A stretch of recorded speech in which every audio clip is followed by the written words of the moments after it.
அந்த சாவச்சேரி ஹாஸ்பிட்டலின் ஊடாக பார்லமென்றம் வந்தவர் இன்று வரை அந்த மக்களுக்கு எந்த உதவியும் அங்கே செல்லவில்லை. புலம்பெயர் தேச காசில் இருந்து அதிசொகுசு வீட்டில் மாடியில் நின்று அவர் நிம்மதியாக இருக்கின்றார். யாழ்ப்பாண மக்களின் வாக்குகளை பெற்றுவிட்டு இங்கு யாழ்ப்பாண மக்களை தூட்டி திரிகிறார், கேவலப்படுத்தி திரிகிறார். சிலர் அரசியல் நோக்கத்துக்காக உடுப்புகளை கேலி செய்கிறார்கள். ஒரு உடுப்பு கூட இல்லாமல் அங்கே வந்திருந்தவர் அங்கே இருக்கும் உடுப்புகளைத்தான் போட்டு தெரிந்திருக்கிற போது முப்படையினரும் இந்த களத்தில் இறங்கி அரசு உத்தியோகத்தர்களும் செயற்பட்டிருந்தனர்கள்.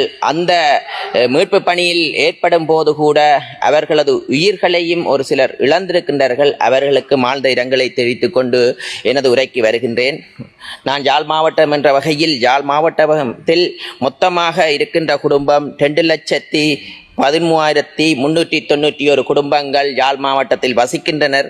அவர்களில் 6,34,904 அங்கத்தவர்கள் அங்கே வசிக்கின்றார்கள். அதில் பாதிக்கப்பட்ட குடும்பங்கள், இந்த மொத்த சனத்தொகையில் பாதிக்கப்பட்ட குடும்பங்களின் எண்ணிக்கை 16,918 குடும்பங்கள் பாதிக்கப்பட்டிருக்கின்றன.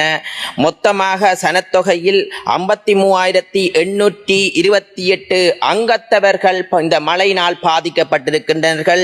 நாங்கள் உடனடியாகவே துரிதமாக எங்களது அமைச்சர் அவர்கள் உண்மையாகவே அவரை பாராட்ட வேண்டும். இந்த பார்லமென்ட் முடிந்து உடனடியாகவே அவர்களது வீட்டு கொழும்பில் இருக்கும் போது கூட அவர் வீட்டுடன் கதைக்காமல் உடனடியாகவே ஒரு உடுப்பு கூட எடுக்காமல் யாழ்ப்பாணத்தை பயணித்த நிமித்தமாகத்தான் நாங்கள் இந்த அனர்த்தத்திலிருந்து இடையில் வீதியில் இருந்து அனர்த்தத்தில் யாழ்ப்பாணம் சென்றடைந்து யாழ்ப்பாணத்தில் உண்மையாகவே இரவு பகலாக நாங்கள் அமைச்சரும் நாங்கள் சகல பார்லமென்ட் வேலை செய்திருக்கிறோம். மொத்தமாக யாழ் மாவட்டத்தில் 59 இடைத்தங்கள் முகாம்களை அமைத்திருக்கின்றோம். இப்போது வரை 8 முகாம்கள் அங்கே இருக்கின்றன.